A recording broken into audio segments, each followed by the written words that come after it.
Jūsų yra išskirtinis produktas yra 4 Pro.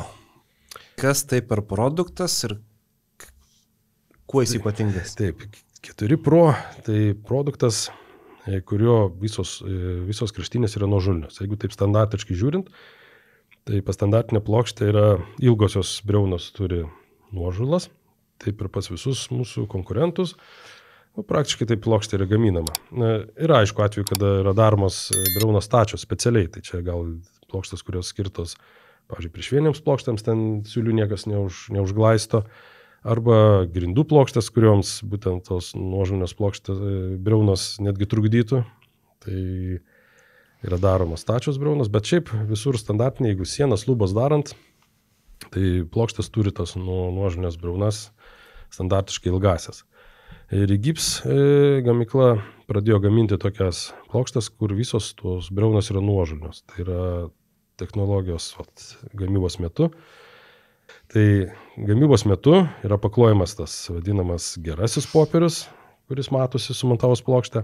Po to užliejamas gipso mišinys ir ant viršaus uždedamas tas vidinis blogosios pusės popierius. Ir gaunasi, kad tas konvejeris važiuoja ir ta plokštė gaunasi kažkur apie 300 metrų ilgio vientisa plokštė. Jinai ilga tam, kad kol ta plokštė, kaip sakot, nuvažiuoja per visą tą konvejerį, gipsas jau sukietėja ir tą plokštę galima pjaustyti ir, reiškia, kad norimus ilgius ir fasuoti. Tai va, kad išgauti tą nuožulnę trumposios briaunos, tokią nuožulnę tą briauną, proceso metu kažkuriam atstume, kol dar gipsas nesukietėjęs, yra įspaudžiama ir suformuojama tokia duobutė. Ir aišku, tiksliai paskui per tą vietą prapjaunama. Tai gaunasi suformuoja tokia plokštė, kurios visos briaunos yra nuožulos ir tik tai skirtumas tarp tų briaunų yra tos, kad tos ilgosios briaunos jos yra dengtos popieriu, o tos trumposios briaunos jos tokios įspaustos ir nukirstos. Kai yra visos nuožulnios briaunos, žymiai patogiau montuojant aukštas pertvaras arba lubas. Nes jeigu, tarkim, patalpos aukštis kokie 6 metrai ir reikia sumontuoti plokštės, 6 metrų plokščių kaip ir nebūna. Maksimaliai 3,6 gali būti tam plokštė. Ir jas reikia kažkur sujunginėti. Tada reikia sujungiant išpjauti tą V-formą, suformuoti V-formos briauną. Daug dulkių, daug darbo papildoma. Tai naudojant tas 4 Pro plokštės, plokštės montavimo metu suglaudžiamas ir praktiškai gaunamas visomis kryptimis briaunos, į kurias galima jau dėti armavimo juostą ir glaistyti siūles.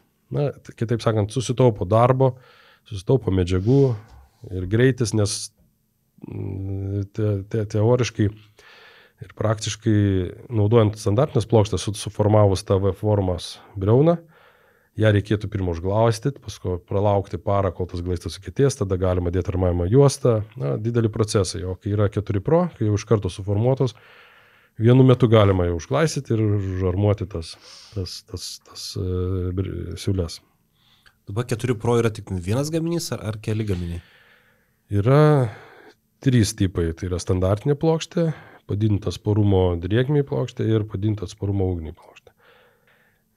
Todėl, kad sunkioms, kietoms plokštėms tą briauną padaryti yra neįmanoma, nes paprasčiausiai gipsas nebeįsispaudžia. Tai su priešgaisrinė plokštė jau yra problemų, bet su problemų gamyboje. Dėl to atsparumo smūgiams plokščių jau tokių nedaroma, nes paprasčiausiai gamybos metu jau jos nesuformuotume tos briaunos. Tai yra 3 pagrindiniai tipai. Ir aišku, ilgiai yra ribojami. Yra 2 metrų ilgio ir 2,6 metro ilgio. Tai 2 metrai daugiau skiriami lubų montavimui, kad būtų patogiau pakėlus, nereikėtų ten didelių svorių laikyti, o jau sienams 2,6 metro ilgio.